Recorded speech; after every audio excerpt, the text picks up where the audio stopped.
Aceh Indonesia, di mana pada guru-guru semua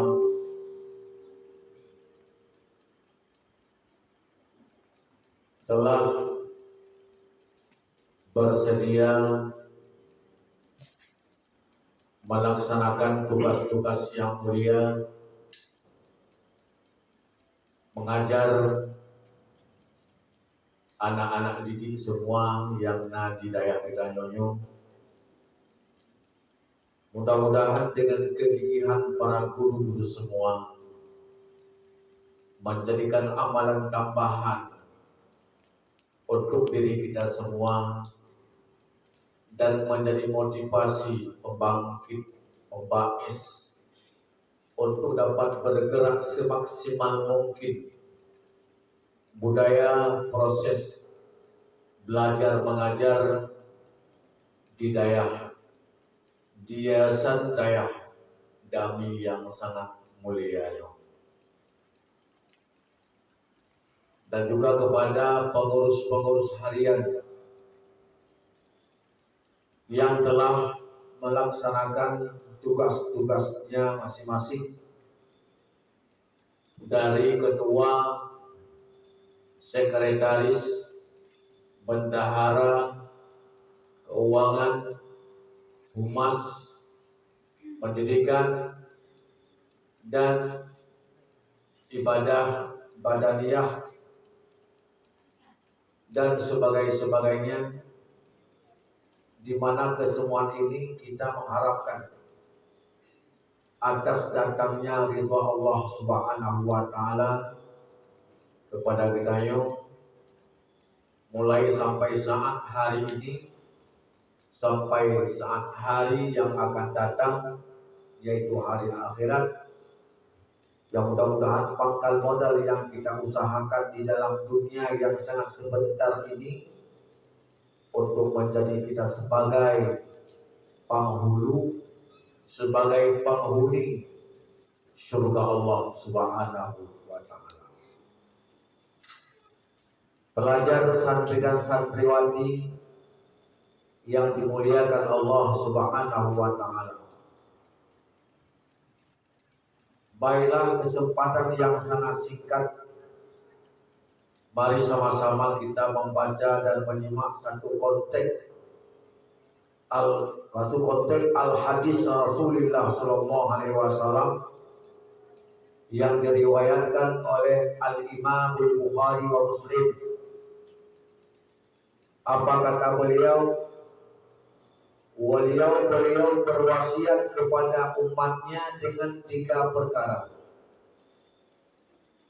Mudah-mudahan wasiat Rasulullah kepada para sahabat di kala itu juga menjadikan wasiat untuk kita semua di malam hari ini, khususan dalam lingkup komplek Yayasan Dayah Dami Mesa, dan juga bisa juga menjadikan tausiah dan wasiat kepada seluruh umat Islam di mana saja berada. Apa kata Rasulullah? Ada 3 wasiat yang disampaikan oleh Rasulullah Sallallahu Alaihi Wasallam. Yang pertama kata beliau, ittaqillaha haitsuma kunta. Takutlah kamu kepada Allah haitsuma kunta, di mana saja engkau berada. Ini kata Rasulullah. Tentu saja kalau kita kaji tentang kalimat haitsu, kalimatnya daraf zaman, daraf makan. Boleh kita katakan daraf zaman di mana tempat saja. Boleh kita katakan daraf makan di mana tempat saja. Boleh daraf zaman di kapan zaman saja. Namun kita tetap bertakwa kepada Allah Subhanahu wa ta'ala. Jangan cuma kita takut kepada Allah di komplek Yayasan Dayah Kiranya. Jangan cuma takut kepada Allah di dalam masjid rumah Allah saja, tetapi terus kita takut dan takwa kepada Allah di mana saja dan kapan saja. Di rumah sendiri, di lingkungan pribadi, di lingkungan umum, di kedai-kedai, di pekan-pekan, di laut, di gunung, di mana saja. Tetap kita bertakwa dan takut kepada Allah Subhanahu wa ta'ala. Maka oleh karenanya, untuk ketetapan ilmu yang kita miliki, banyak pendukung, banyak dorongan-dorongan daripada sifat-sifat yang lain. Antara lain, untuknya ketenangan jiwa dalam berbuat takwa kepada Allah, ilmu yang telah kita miliki supaya dapat menghadapikan sepanjang hidup. Kata Rasulullah juga ada 5 perkara. Yang pertama, qiyamul laili walau raka'ataini, menegakkan sholat malam walaupun 2 rakaat. Yang kedua, kata Rasulullah, wa dawamul wudu, mengekalkan wudu. Selalu ada wudu pada tubuh kita sendiri, supaya ilmu yang kita miliki tetap bekal ada, supaya amalan yang kita laksanakan tetap terus selalu dalam pengamalan, sehingga kita menjadi orang-orang yang amin. Kemudian yang ketiga, kata Rasul, at-taqwa fi sirri wal alaniyah, takut kepada Allah di waktu sirri, pada waktu sendiri-sendiri, wal alaniyah, dan di waktu terang-terangan, baik di kala sunyi ataupun di tempat yang ramai. Tetap kita bertakwa kepada Allah.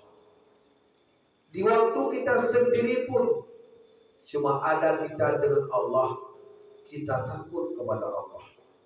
Jangan di waktu ramai kita takut kepada Allah, tapi dikala kita sendiri kita tidak takut lagi kepada Allah.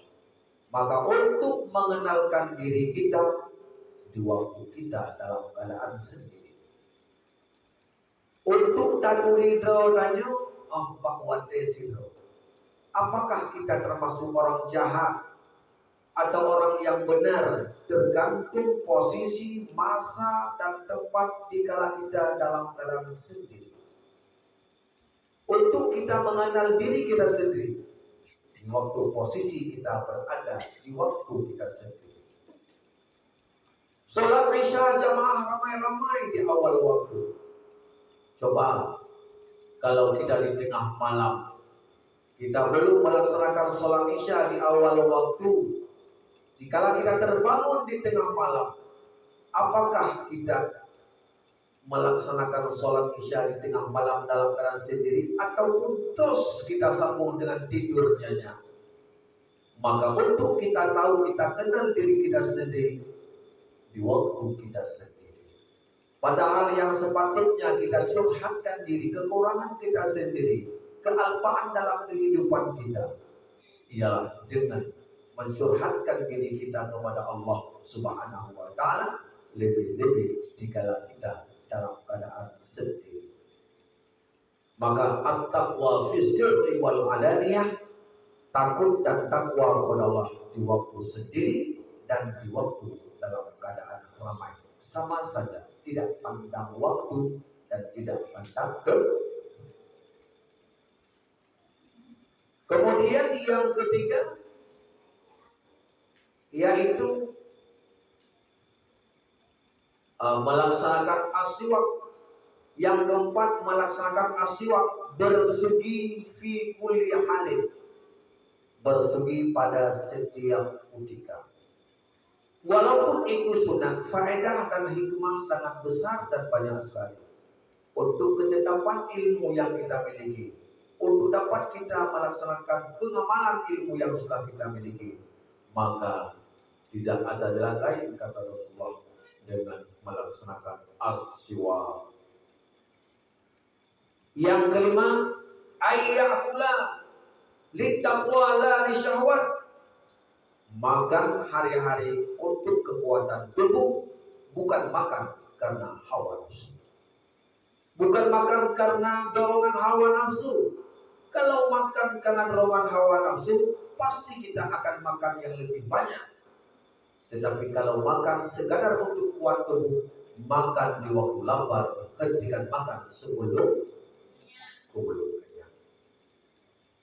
Ini 5 perkara anjuran Rasulullah untuk ketetapan ilmu. Yang ketiga, yang kedua wasiat Rasulullah, wattabi'i sayyi'atal hasanata tamhuha. Inilah kejahatan yang telah kau buat, baik sengaja atau dengan salah lupa, taksir tidak taksir, irilah kejahatan itu dengan perbuatan kebajikan. Tempellah kejahatan itu dengan kebajikan. Kalau kita orang banyak dosa kepada Allah, banyak berbuat amal kebaikan, menjadi salah dengan Allah Ta'ala, kita yang boleh tak meratik, boleh tak berzikir, menyoleh dosa, boleh tak bersedekah. Apapun bentuk kebaikan untuk menutupi kejahatan. Bukan kita menutupi kejahilan dengan pakai rida seperti ini. Kadang-kadang rida untuk menutupkan kejahilan itu bukan jangan.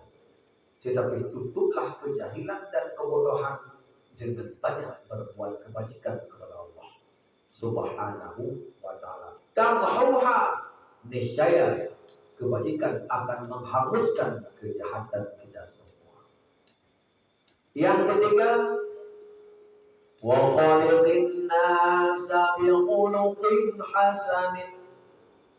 Bergaulah dengan sesama manusia bi khuluqin hasanin, dengan akhlak yang mulia. Coba contohkan Rasulullah sallallahu alaihi wasallam berakhlak yang mulia. Allah sendiri memuji Nabi Muhammad, innaka la khuluqin azim. Sesungguhnya engkau yang Muhammad sungguh manusia yang sangat besar akhlaknya, akhlak yang sangat besar. Allah sendiri memuji Nabi Muhammad sallallahu alaihi wasallam karena akhlak yang dimiliki oleh beliau, akhlak yang mulia. Kita sebagai pengikut Nabi Muhammad jangan sampai kalah dalam mempergunakan, dalam hidup dalam keadaan berakhlak yang mulia. Orang sebut namanya etika. Orang pelajaran bernama yaitu disebutkan dengan akhlak. Tetapi akhlak dengan etika itu beda. Kalau akhlak yaitu ilmu akhlak yang tertanam dalam hati, tidak akan hilang ilmu akhlak itu. Tetapi kalau etika itu peraturan. Kita datang ke swalayan, sehingga Pak, apa yang bisa bantu Pak? God kali, sopan santun, lagak kali. Taik apa yang mengari, silakan kita duduk sebagai dia atur makanan, minuman, sebagai obat-obatan, semuanya hamba halus, licin, lagak. Itu bukan akhlak, tetapi itu namanya yaitu etika. Etika suatu saat bisa hilang, sementara akhlak tidak akan pernah hilang. Mudah-mudahan kita semuanya ini di malam hari yang sangat bertuah ini, kalau kita mengamalkan wasiat Rasulullah, kita akan berhasil, kita akan menjadi hamba-hamba Allah yang baik di sisi Allah Subhanahu wa ta'ala. Bahkan kita menjadi orang baik di pandangan manusia kita sendiri. Mudah-mudahan sekali lagi kita menjadi umat wahidah, umat yang bersatu, dan umat yang pantas dicontoh teladani oleh manusia-manusia yang lain. Sekian yang dapat sampaikan. Terima kasih atas segala perhatian dan juga mohon maaf atas segala kekurangan dan kejanggalan.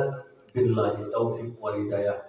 Wassalamualaikum warahmatullahi wabarakatuh.